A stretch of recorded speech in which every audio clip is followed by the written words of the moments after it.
A paz do Senhor, meus amados e queridos irmãos. Aqui quem vos fala é o pastor Heber Ramos, aqui da Igreja Sede. Eu estou aqui para dar continuidade a esse estudo tão maravilhoso que é o estudo do livro de Juízes. Nós estamos estudando dentro do nosso projeto da leitura bíblica diária, que é um projeto aí da nossa Igreja Evangélica Pentecostal do Brasil para Cristo. Eu quero agradecer ao pastor Gedeon Júnior pelo convite e à pastora Loide Ramos, que é a nossa pastora presidente, pela confiança. Esta manhã, ou essa tarde, ou esta noite, eu não sei qual horário que você está me ouvindo, nós vamos continuar o estudo que o pastor Elias nos falou em 8 áudios sobre a vida de Gideão. Na verdade, acaba sendo uma continuação da história de Gideão. E nós vamos estar ministrando hoje sobre o capítulo 9. E eu gostaria de fazer apenas um resumo de tudo aquilo que nós já aprendemos até aqui. Se você ainda não ouviu nenhum estudo, se você está conosco pela primeira vez, você pode digitar aí no YouTube EPBC Brasil. Você vai ser direcionado ao nosso canal e chegando lá você coloca na playlist Livro de Juízes. E aí você vai poder assistir todos os estudos ministrados até aqui. Além dos 8 capítulos que nós já estudamos, você vai ter ali 6 estudos complementares. 6 estudos complementares com o pastor Gedeon Júnior sobre o povo cananeu, toda a sua história. Estamos estudando toda quarta-feira na nossa igreja sede e esses estudos estão sendo colocados lá na playlist como complemento a tudo que estamos estudando aqui.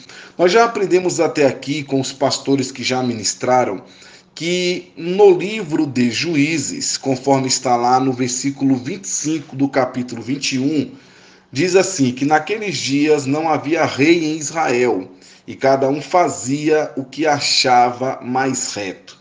Então, Juízes, ele apresenta um ciclo de 5 etapas, repetido nas várias gerações. A primeira etapa, o povo caía na idolatria. A segunda etapa, Deus mandava um castigo de repreensão, geralmente opressão por um outro povo. Aí nós vamos para a terceira etapa, onde o povo clamava ao Senhor, pedindo livramento deste sofrimento. Aí Deus, na quarta etapa, enviava um libertador chamado juiz para livrar o povo do castigo. E na quinta e última etapa, o povo continuava fiel até a morte daquele juiz, só que depois caía novamente na idolatria e esse ciclo se repetia. Então nós vimos que isso aconteceu com Otoniel, com Eude, com Sangar, com Débora. E agora também vai acontecer com Gideão. A Bíblia diz no capítulo 8, versículo 33, que depois que Gideão morreu, o povo de Israel abandonou a Deus novamente e adorou os deuses dos cananeus. E eles adotaram Baal-Berite como o seu Deus. Não serviram por muito tempo ao Senhor Deus, que os havia livrado de todos os inimigos que viviam ao redor deles. E também não foram agradecidos à família de Gideão por tudo de bom que ele havia feito para o povo de Israel. Então Gideão morre e o povo passa a adorar Baal-Berite. Nós já aprendemos aqui nos estudos de Juízes o que significa Baal. Baal é uma palavra semítica que significa senhor ou dono, sendo inicialmente um título que depois se tornou nome próprio. Então havia vários deuses Baal. Tinha deuses Baal para todo gosto, para diversas tribos. E no Velho Testamento nós vemos isso com muita frequência. Baal tinha em cada tribo. Por isso que tem aí até o plural da palavra Baalins, porque tinha vários Baals descritos na palavra do Senhor. Nós vemos isso com muita frequência. Então, quando Gideão morre, quando Gideão falece, eles começaram a adorar Baal-Berite. Berite é a palavra hebraica para pacto ou aliança. Então, nós temos aí um Baal da aliança, Baal do pacto. No hebraico significa Senhor do pacto. Ele era um deus cananeu adorado pelo povo de Siquém, porque após a morte de Gideão, eles começaram a adorar Baal Berite. Então olha só o que acontece. O seu filho chamado Abimeleque, que foi filho de uma concubina, ele começou a colocar algo em seu coração para ser juiz. Juiz não, melhor dizendo, para ser rei em Israel. Durante alguns estudos, nós aprendemos aí com o pastor Elias Santana sobre Gideão. E a Bíblia diz no versículo 22 e versículo 23 do capítulo 8 o seguinte: Então os homens de Israel disseram a Gideão: Domine sobre nós, tanto tu como teu filho e o filho de teu filho, porquanto nos livraste da mão dos midianitas. Porém Gideão lhes disse: Sobre vós eu não dominarei, nem tampouco meu filho sobre vós dominará. O Senhor sobre vós dominará. Então Deus seria o rei de Israel, não o homem. Mas Abimeleque queria usurpar a posição reservada somente ao Senhor. Parece que Abimeleque, que é um dos filhos de Gideão, ele cresceu um pouco revoltado, porque a Bíblia diz, irmãos, que Gideão, ele teve 70 filhos. A palavra do Senhor diz que Gideão, ele teve 70 filhos que procederam dele, porque tinham muitas mulheres. Isso está registrado em Juízes, capítulo 8, versículo 30. Mas o versículo 31 diz: E sua concubina, que estava em Siquém, lhe deu também um filho, e pôs-lhe por nome Abimeleque. Então parece que Abimeleque cresceu revoltado com isso, porque fica claro no texto bíblico a ênfase nesse fato, que era uma concubina, não era a mulher de Gideão, era uma concubina. Então, lá em Siquém, então Abimeleque começou a criar algo em seu coração. Ele queria usurpar esta posição reservada somente ao Senhor e colocou em seu coração: eu vou ser então o rei de Israel. Então o que Abimeleque faz? Abimeleque vai à cidade de Siquém, onde vivia todos os parentes de sua mãe. A Bíblia diz, irmãos, que a cidade de Gideão era Ofra. Era ali que Gideão viveu. A Bíblia diz no capítulo 6, versículo 11 de Juízes: Então o anjo do Senhor veio e assentou-se debaixo do carvalho que está em Ofra, que pertencia ao seu pai Joás. E Gideão, seu filho, estava malhando o trigo no lagar para os salvados midianitas. Então a cidade de Gideão era Ofra. Esta Ofra, pelo visto, ficava a oeste do Jordão, cerca de 45 quilômetros ao norte de Siquém.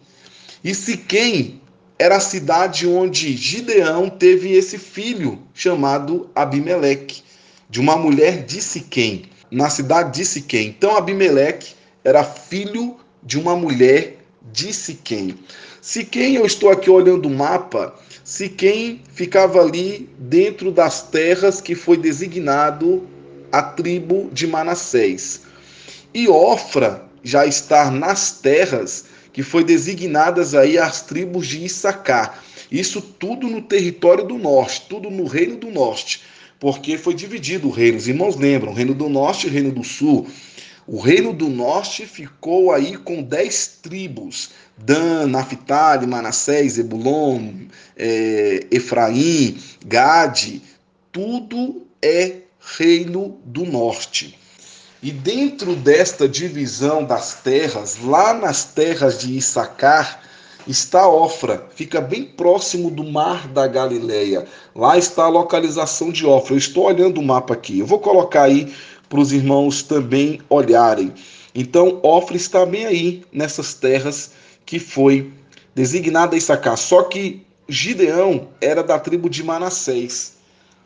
E Manassés também ficava Siquém, um pouco mais abaixo, próximo do rio Jordão. Então, Abimeleque sai lá de Ofra, vem para Siquém, para poder colocar em ação tudo aquilo que está em seu coração. Siquém, irmãos, é uma cidade muito forte. Siquém é uma cidade que fica no centro da Palestina Ocidental, próximo à bacia hidrográfica que separa as águas que correm para o Jordão daquelas que descem para o Mediterrâneo. A localização está a 65 quilômetros ao norte de Jerusalém. A entrada oriental que passa entre o Monte Ebal e o Monte Gerizim. Então, Siquém era uma importante cidade, uma encruzilhada para as rotas de comércio e uma ligação natural entre a planície costeira e o Vale do Jordão. Quem quer que a controlasse dominaria todo aquele território. Então Abimeleque desce para Siquém, que está lá do ladinho ali do Rio Jordão. Ele desce para Siquém para poder conversar com os parentes de sua mãe, seus tios. A Bíblia fala que eles eram irmãos de sua mãe. E ele faz um pedido aos tios. E ele fala o seguinte: pergunta aos homens de Siquém, o que é que vocês preferem? Ser governados pelos 70 filhos de Gideão ou por um só homem? Lembre que eu sou do mesmo sangue de vocês. Sou osso vosso, sou carne vossa. Então eu sou da família de vocês. Então os parentes de sua mãe falaram sobre isso com os homens de Siquém. E aí eles conseguiram, irmãos, colocar na cabeça daqueles homens que a melhor opção seria Abimeleque reinar sobre eles, porque Abimeleque era parente deles. E eles conseguem aí realizar essa lavagem cerebral na cabeça de todos aqueles homens de Siquém. Na verdade, aí foi um ato político. Através de um ato político, eles mostraram que Abimeleque seria a melhor opção. É muito melhor nós sermos dominados por Abimeleque do que com 70 filhos de Gideão. E aí, irmãos, o que acontece?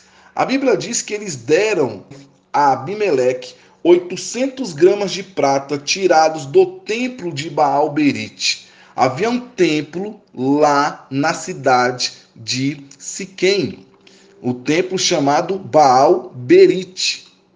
E pega e vai e volta para sua casa em Ofra, e ali em cima de uma pedra ele mata 69 irmãos. Porque Jotão, diz a Bíblia, o filho mais moço, o 70º filho de Gideão, consegue se esconder e por isso não foi assassinado. Então, na verdade, o que aconteceu aqui? Na verdade, aconteceu aqui um sacrifício a Baal-Berite. Porque Baal-Berite era o deus ali daquele povo de Israel após a morte de Gideão.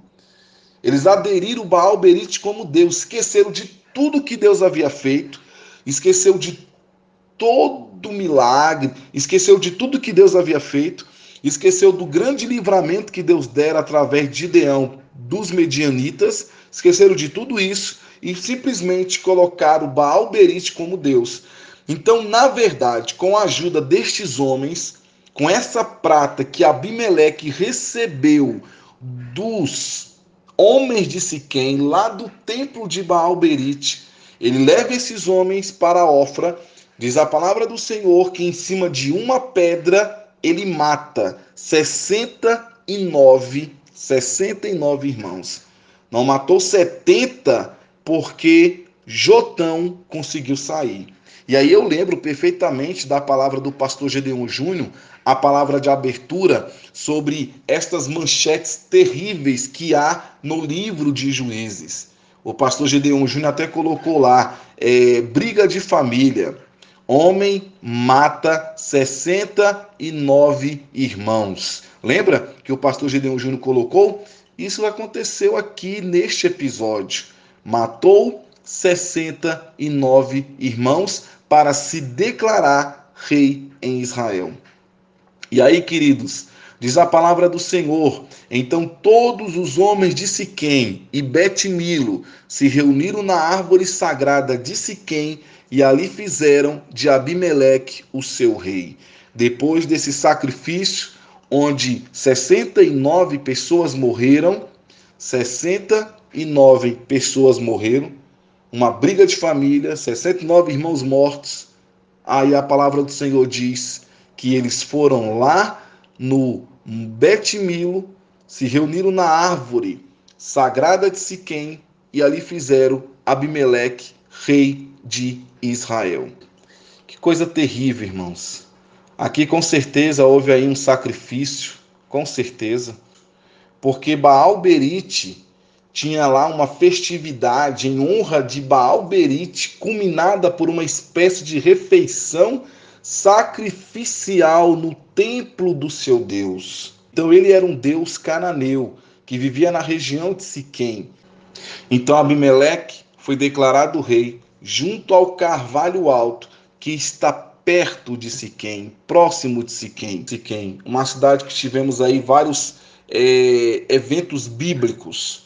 Essa cidade foi uma das primeiras paradas de Abraão quando de sua chegada em Canaã, conforme está em Gênesis 12, 6 e 7. Quando Jacó ali viveu, 2 de seus filhos mataram todos os homens, porque o filho do rei estupara Diná, sua irmã, também foi em Siquém, lá está em Gênesis 34.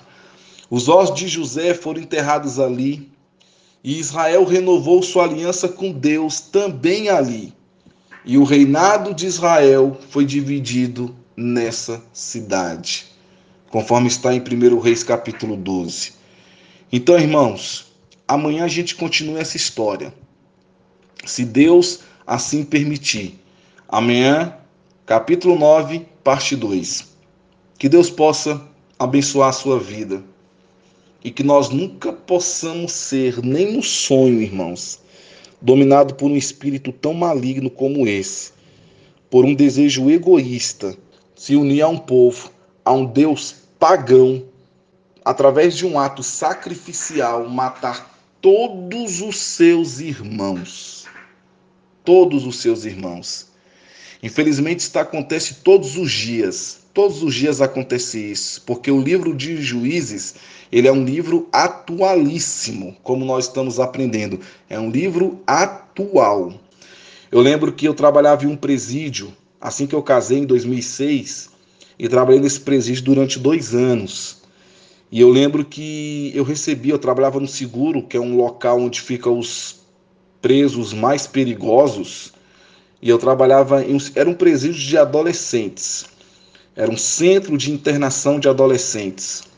E eu lembro que eu estava ali naquele presídio e eu recebi um jovem que havia matado o seu irmão, porque ele queria ter um caso amoroso com a sua meia-irmã. E aí ele forja um sequestro, e aí ele forja um sequestro para pegar o dinheiro do pai e sumir com essa meia-irmã. E aí o pai descobre, envolve a polícia, e antes que a polícia chegue até a ele, ele pega um saco plástico, coloca na cabeça do seu irmão e mata o seu irmão sufocado. E aí foi um caso que estourou aí no Brasil inteiro, e eu recebi esse jovem lá no dia que ele foi preso, foi encaminhado lá para o local onde eu trabalhava, e eu recebi aquele jovem lá. O que mais me assustou é que ele contava detalhes e não havia nenhum tipo de arrependimento. Não havia arrependimento. Você acha que Abimeleque se arrependeu do que ele fez? Ele não se arrependeu em nenhum momento. Nós vamos ver isso nos próximos áudios. Não houve arrependimento na vida de Abimeleque. E isso acontece todos os dias. Vários e vários casos terríveis como esse acontece dia a dia. Porque o livro de Juízes é um livro atual. Irmãos, amanhã a gente continua. Um forte abraço. Fique com Deus e a paz do Senhor Jesus. Amém.